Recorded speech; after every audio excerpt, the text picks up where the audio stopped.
So here we have this document, and it's going to be my way of introducing the Brotherhood to you. I will tell you, this document was written in 1991 and captured in a raid of a Muslim Brotherhood archive in Virginia. Okay? But its precursor document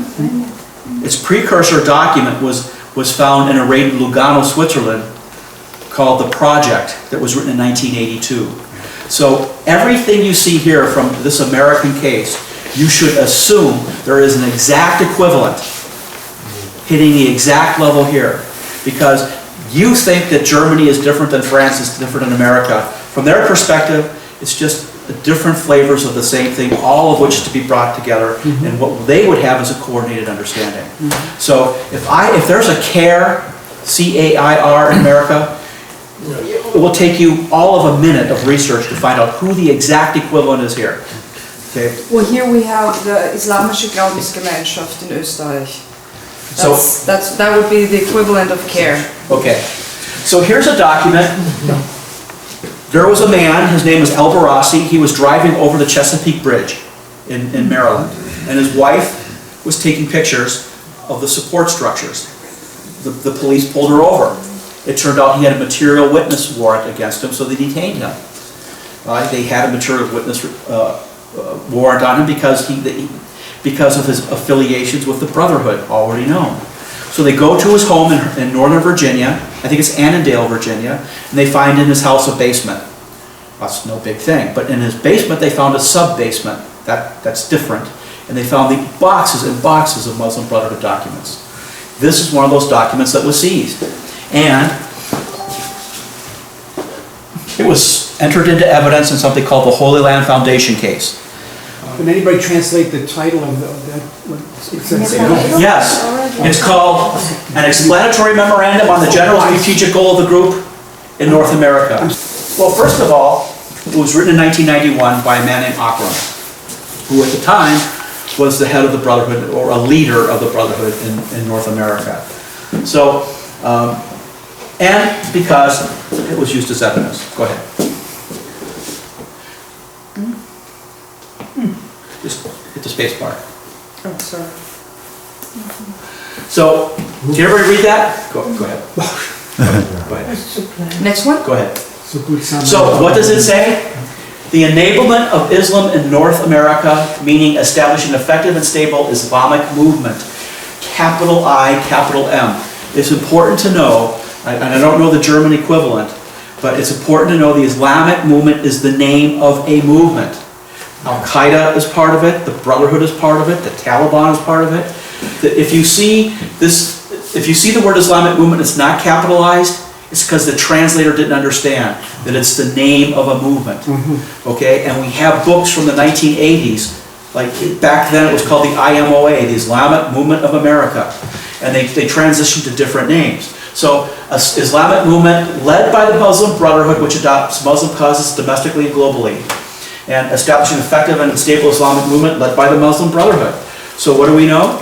In the United States, the Muslim Brotherhood claims leadership over the Islamic movement. I do believe that because this came out of Lugano, Switzerland, you will find, you have other entities, and if you go to the UK, you find that the Pakistani groups, like Lashkar-e-Taiba and the stuff written by Maududi is at that level. But generally in the West, in the United States, the lead element is the Arab Muslim Brotherhood, and as a practical matter, the two organizations are in sync, so that the Islamic Society in North America, which is Arab and Muslim Brotherhood, merged with something called the Islamic Circle in North America, which was basically more of Maududi. Do you know what I mean by Maududi? Yeah. Okay, Maududi and the Pakistani Indian Deobandi equivalent. So, go ahead. So here we have the Brotherhood's logo. We're going to look at this. Okay, this little phrase here. See it? What's that say?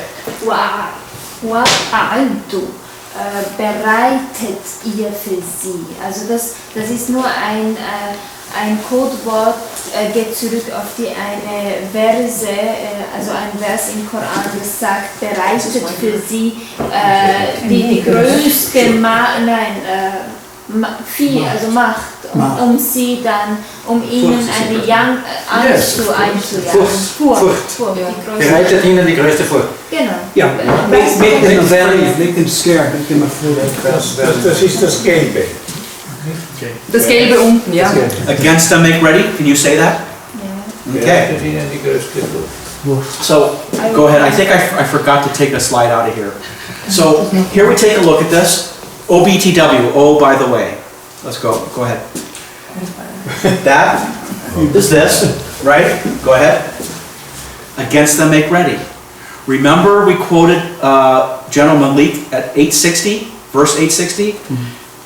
Against them, make ready your strength, the utmost of your power. Go ahead. That's right out of the Quran. Against them, make ready your strength, the utmost of your power, including steeds of war, to strike terror into the hearts of the enemies of Allah and your enemies and others besides who you do not know, but who Allah doth know. So, what does the Brotherhood say they are? They're the Dawah. They are the Dawah entity. Now, people in America like Robert Spencer says stealth jihad. That's not a doctrinal term. They consider themselves the Dawah entity. Now, what is it? There are three, I hope I got this right, three duties of Islam. To know what is right, to know what is wrong, according to Islamic law, Dawah, and jihad. So wherever you have jihad, you must have dawah, and wherever you have dawah, it's supposed to lead to jihad. Jihad is the preparation stage. It is euphemistically translated for you to read as trying to get people to convert. What's the word for that? Proselytizing. They do proselytize in the dawah phase, but their real mission is to prepare by spreading the message to get things out. So, for example, they spent 10 years, the 10-year plan of action, to get you to understand we kill people who defame the Prophet. After the 10th year, they will say, you had notice, world, and now we have a right to kill you. And guess what? Although everybody on TV will say, we don't know what this is about, every Austrian, every American person, the average, they know exactly why that person gets killed. They know like their life depends on it. And that's when you get to the point where you realize your leaders are on a narrative that causes their public to lose confidence in them. There you have it, delegitimization.